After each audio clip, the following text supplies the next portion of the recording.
1. Why I couldn't stay silent. I had been watching the campaign for Donald Trump and Hillary Clinton very closely, like I had never watched a campaign before. There was so much turmoil and negative rhetoric that I saw between these two candidates that were running to become the next commander-in-chief of our great nation, and I continued to see what I believed was a negative spin on all the things that Donald Trump said during different points of his campaign.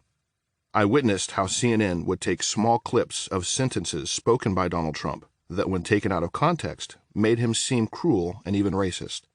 Then they would run with only a clip of his speech and push it all over social media and the news. Why would they do this? Did they want to create a narrative that Donald Trump was a racist, a sexist, a bigot, and not worthy of being the next POTUS? I remember an instance in which I was discussing Donald Trump with a seemingly politically neutral individual, and he brought up the very quote that CNN had run with that I knew to be false. He said, "Donald Trump is a racist. He hates Mexicans and said that they are all rapists and murderers." Who would say that unless he was a racist? The problem was I had actually seen Trump speaking at the rally from which that quote had been taken. I asked him if he'd seen the entire speech. He said no, that he'd seen it on CNN and heard Trump say it with his own mouth.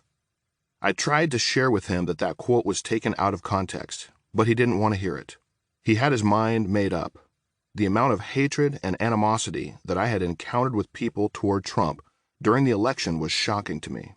But what shocked me the most, as a Christian and as a lover of humankind, was when I heard Hillary Clinton from her own two lips share that she believed not just in abortion, but in partial birth abortion, and that the unborn baby should have no rights to life whatsoever.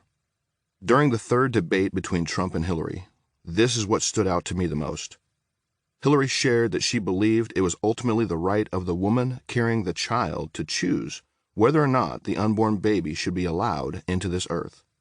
I had previously heard her share that even if the baby inside the mother's womb was 9 months in the making, until that baby came out of the womb, she believed that the baby did not have any rights to life.